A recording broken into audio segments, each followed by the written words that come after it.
Good morning and welcome to South Goa. Today we're here at Netravali, where we are going to first see the bubbling lake and then head to the nearby waterfall. So at the bubbling lake there is what looks like a temple behind us. Now the lake itself has gases that form bubbles in it, where if you make a noise such as clapping, the bubbles will then rise to the surface and pop. Here is the lake. I was expecting a bit more of a natural lake formation than it to be built up around dragonflies and things like that.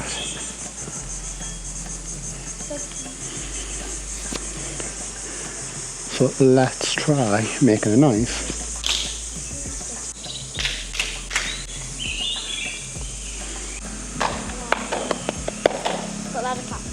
So I think I was expecting it to sort of like bubble all over, but there's little pockets every now and then that just start going. So it's like constant single bubbles over most of the surface, but every now and then you get pockets like these where there's like lots that come up together. There's lots of really red dragonflies as well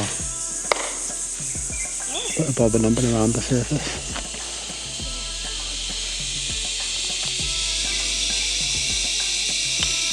You can hear the birds.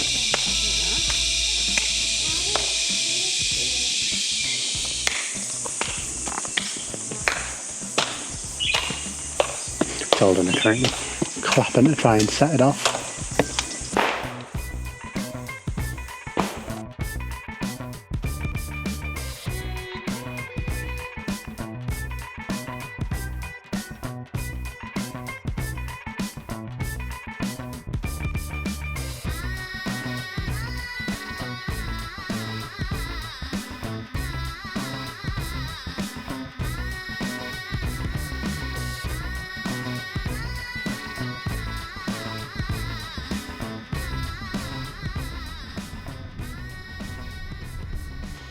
So we're now in the Netravali Nature Reserve.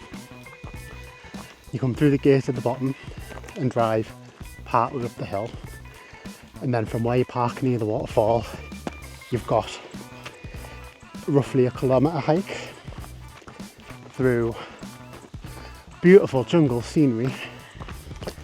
Now as you come up the hill there's signs saying about litter and don't leave litter, don't leave plastics, which is good to see because a lot of places in India that we've been to there has been like a lot of litter left. Yep. We have seen signs on the motorways and things also encouraging people not to litter, but it's very focused and obvious around the nature reserve. So in the nature reserve they have lots of different types of animals. There are hundreds of different types of birds, probably too many to list. And there are porcupines. And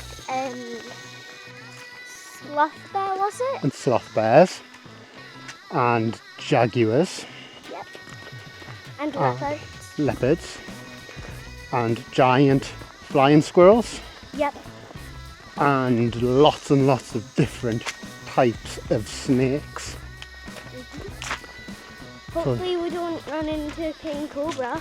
Yep, hopefully we don't run into a king cobra. Our taxi driver has come with us on the walk along the waterfall, and the area is a bit of a black spot I think for phone signal, so it's probably more interesting for him to come along than what it is to sit in the car with no phone service. I'm on the Geo network for my eSIM through Air Alila, and from about 5 kilometres away from the waterfall my service just cut out altogether. So we are very remote here, it feels.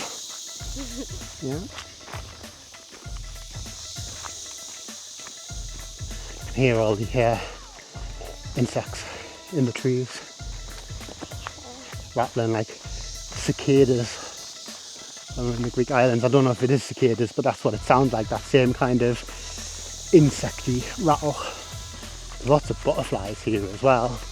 Yeah, there's like the ones that I've seen most are like yellow and orange. Yeah, lots of yellow and orange. I saw a huge white one as well. Did you? Yeah, it wasn't as big as the moths that we saw in Bali, but it was still like really big, probably the size of a palm. Was it just a few centimetres away from being that big? No, the Goliath moths that we saw in Bali were a lot bigger, but these these were quite big for butterflies. Yeah, they were about this big, and they flew onto our chests, like they were like that. Yeah, you had it landed on your chest, didn't you? Yeah. Yeah. Oh, look at the jungle out there. Wow. I'll see if there's a proper break in the trees. I think there is coming up. You can see right down the valley and all the jungle that stretches out. Yeah. Wow, look at that. That's a lot of jungle. It is. It looks like it goes on as far as the eye can see. It does. It looks like it goes right the way to those mountains in the distance. Yeah. It's very beautiful seeing it from above like this. I think Daddy might stop and take a photo. It worries me a bit that we're going downhill now, because it means that when it's a little bit hotter later on, we'll be going uphill to get back to the car. So the signs would say when you actually go down to the waterfall, there's no alcohol allowed. And we wouldn't have brought alcohol anyway with being with the kids. But there is actually toilets here, which is probably good to know.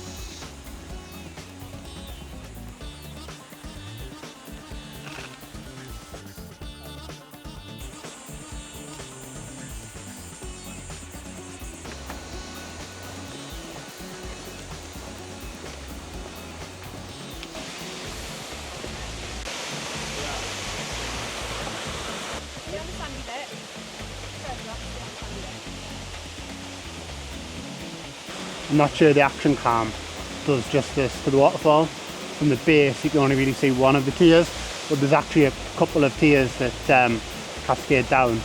If I manage to get a decent photo, I'll put a photo sort of like here now. With it being a wildlife sanctuary, it's also a no drone zone, and a drone would have been perfect just to scan up and view all of the different tiers, but wildlife sanctuary, I can understand why you're not allowed a drone. It is beautiful. It's the dry season as well, so this is probably like some of the lowest water levels that will have come down it. If you came to the same waterfall in a few weeks' time, when there's been a few of the rain started, it would probably be sort of like much fuller of water, much higher volumes of water. Can't think of what the phrase would be. But yeah, even with lower water volumes, it's still beautiful.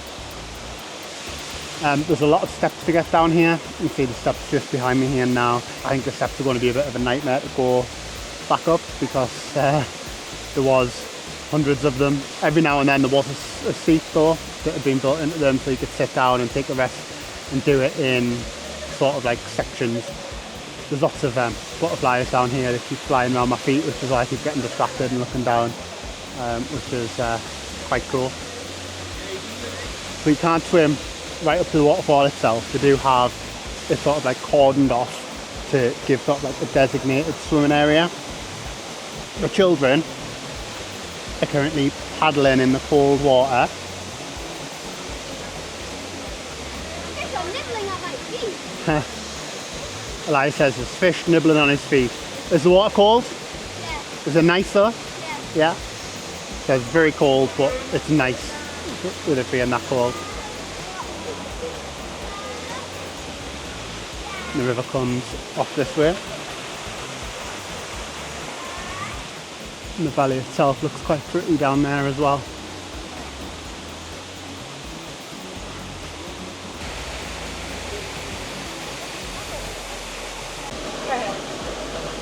Oh, the fish going after Clara's feet there.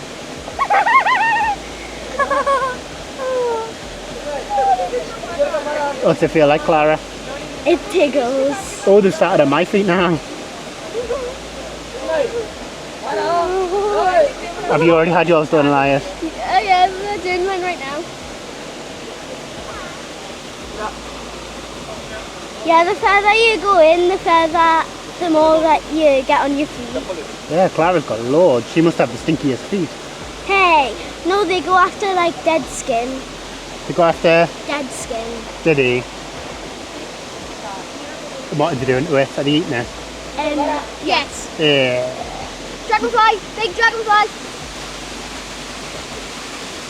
I can't really move, otherwise they would go away. Oh, I've got loads on me now. I told you. After a little bit of time, after a little bit of time, they go after you for a long time. then there's so many on you, then they leave you up. And once you, second you move, they all. It's like one of the pedicure. Yeah, it's like one of the pedicure shops where you put your feet into a fish tank, isn't it? Yeah. Yep. But it's free this time. All it costs is a holiday to India. Yeah. Really tickles.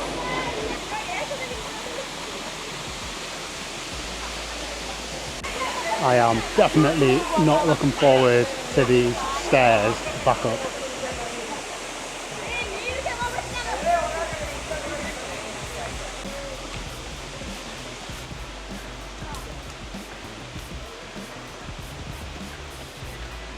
Hi. Daddy's knackered already and we're only at the first switchback. This is the first seat.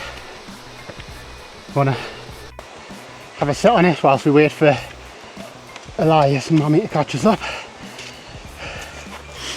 So did you enjoy that? What did you enjoy? The fish nibbling on our feet. Yeah? That was really good.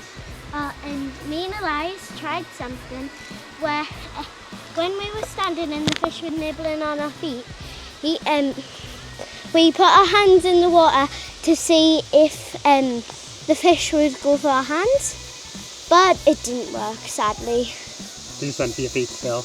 Yeah. It was mostly Elias who they went for, but in the end they all went for me.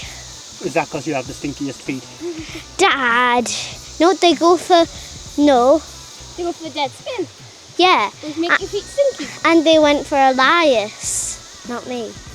But you just said they all went for you in the end. In the end...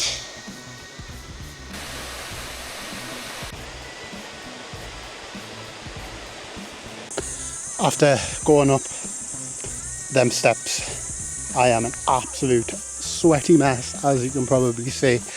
When we left the hotel this morning, the gentleman on reception advised that our metal water bottles might not be enough, and he gave us a few extra bottles of water to bring with us, and I am so pleased he did, because I think it's all going to be gone by the time we get back to the car.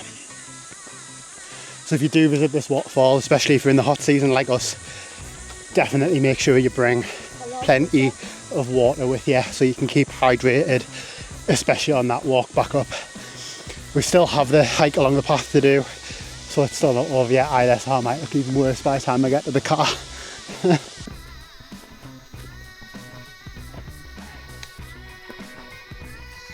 My camera woman has informed me that with Bubble Lake we tried to turn it into a bit of a tourist attraction, and it hasn't done as well as people thought. And whilst it was cool, I can kind of see why.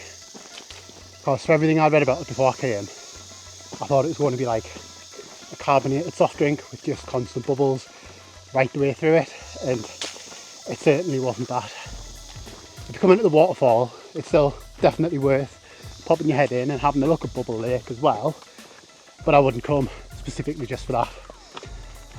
Definitely wouldn't be worth the hour odd drive that we had from the hotel. It's been a good day. Walking back up in the heat of midday though is not good. So on that note, as I mentioned before, this is our last video from Goa. If you're interested in seeing more videos from other travels in other countries, be sure to hit that subscribe button. and join us next time as we are in the Mediterranean and on the island of Malta. Thank you for watching. Bye now.